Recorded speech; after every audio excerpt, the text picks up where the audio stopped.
Welcome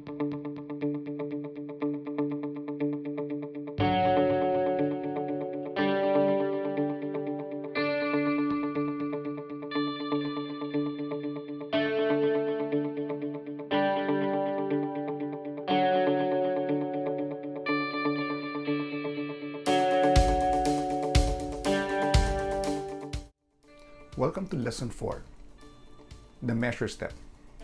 In this lesson, we will explore the idea of understanding the customer requirements and be able to translate them into what we call product requirements.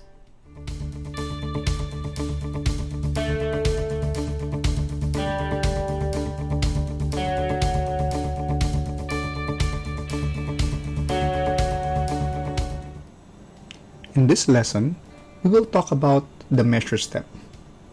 Under the measure step, we'll talk about the voice of the customer and how it feeds into understanding the customer requirements. And then from then, we move from defining the product requirements out of our customer requirements.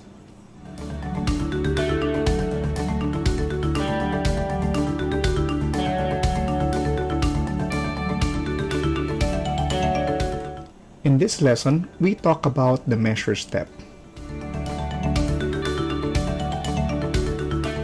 In the measure step, we need to ensure that there are clear, critical to quality characteristics.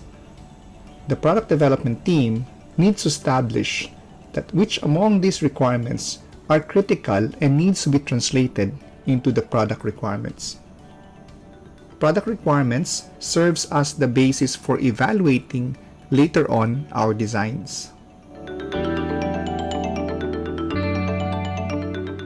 Under the measure step, we go through gathering the voice of the customer.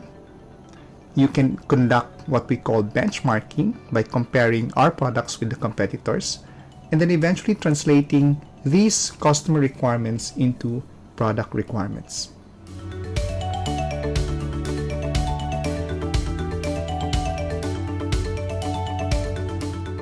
In order to understand what customers want, we can conduct what we call a voice of the customer. A voice of the customer is a qualitative statement or phrase in the customer's own language of their needs and wants. Simply put it, the voice of the customer is actually what the consumers or our customers want or need. It is defined based on their perception of what's important, and it can serve as our inspiration in where we can focus our improvement or effort to design a product for their own use. We can use the VOC or the voice of the customer as a baseline to determine how customers feel about what they have right now, and later on, these can be the foundation of critical features which can be the basis of our design. When talking to our customers, it's important for us to distinguish between what is needed and what they wanted. Needs are what customers expect to receive, and wants refers to preference that they may want to have. We can classify the customer's needs and wants with the following categories. It can be on the basis of quality, which talks about how good, how nice, how well that they can use your product or service. It can fall under the concept of cost, which is value, what benefit they will get out of it, how much they will pay for it. Delivery focuses on the timeliness or when they can get it. Service and safety focuses more on after sales. After they're able to get your product, what do they experience out of it? And finally, some customers could qualify that their needs and wants fall under a certain level of responsibility. This can be in the form of regulatory, legal, or even environmental. When getting the voice of the customer data, one of the best ways to understand what the collective information is trying to say is to cluster them, or what we call affinitize. And by clustering or grouping these voices, we can identify general themes, and these themes can tell us the focus of our development effort. An example of a voice of the customer exercise for wound care talks about various reactions and comments from our customers. For example, I expect the bandage to prevent infection. I need to protect my cut from dirt. I want my bandage to lay flat. All of these things can be classified under what we call the way that you might want to heal the wound. If you talk about I don't want the bandage to be there, I don't want people to notice it, then you're talking more about the aesthetics part of the product.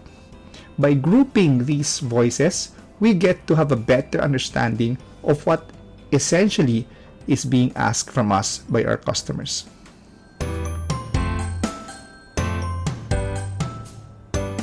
Another way of understanding the customer's needs and wants is to apply what we call the Kano model. The Kano model simply says that we can classify the needs and the wants of the customers as either a delighter, a more is better, or a must be. In general, a must be is something that is needed and therefore must be present. If that item or that characteristic is not present, customers or consumers will be dissatisfied. A more is better characteristic or need is when consumers are happier the more you have of it. Or it can be the less that you have of it, they're happier. Ideally, the more is better means that more or less of something gives you better or less satisfaction.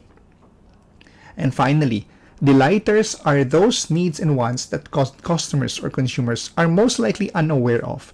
But if you have or possess a delighter, having that will give you a satisfaction. Not having it does not create dissatisfaction. Once we get to understand the essence of what the customer's needs and wants are, we can now make an attempt to convert these customer requirements into product requirements.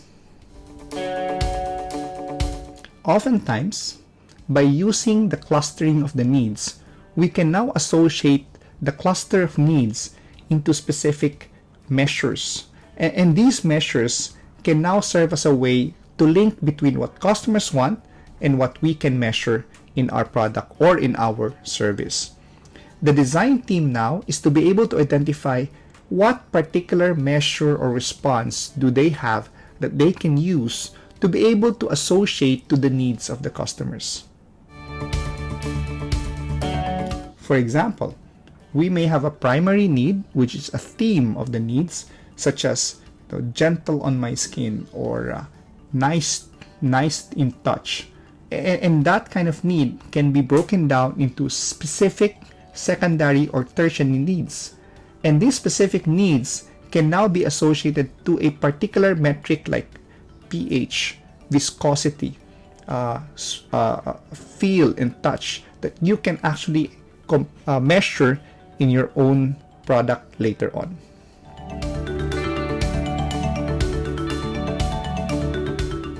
The ultimate goal is to be able to come up with what we call product requirements or specifications. And these specifications will act as the basis for evaluating the concepts that will be coming up later on in the next steps of the demand V.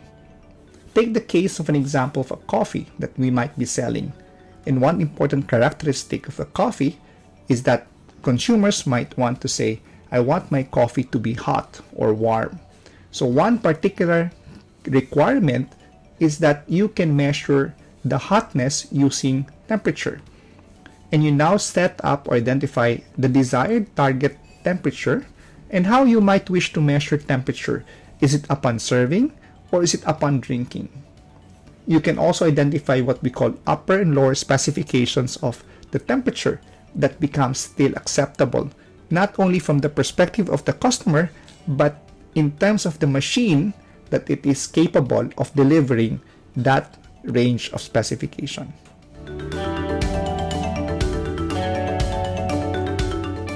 In the end, what we wish to be able to do is identify the link between our consumers, what they need, what they want, moving towards the requirement that we need to satisfy, and would be now the guidance for the development team to come up with a solution that satisfies that particular requirement. Example, a consumer might say, I want my teeth to be clean, and the way we want to measure it would be how much effective it is to use a certain device to clean the teeth.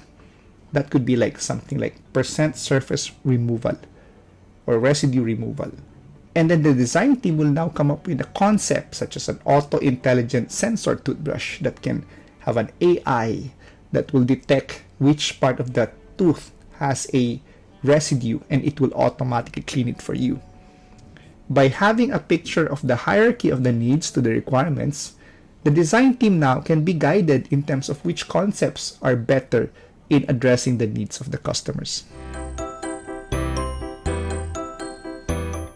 Important learnings from Lesson 4. Number 1, the voice of the customer represents the real desires of the customers in their own language. Second, understanding product requirements are critical and should be linked to the desires of the customers. And finally, product requirements allow the development team to be able to evaluate the designs that they will come up later on, which can be used in order to determine which designs can best satisfy the needs of the customers.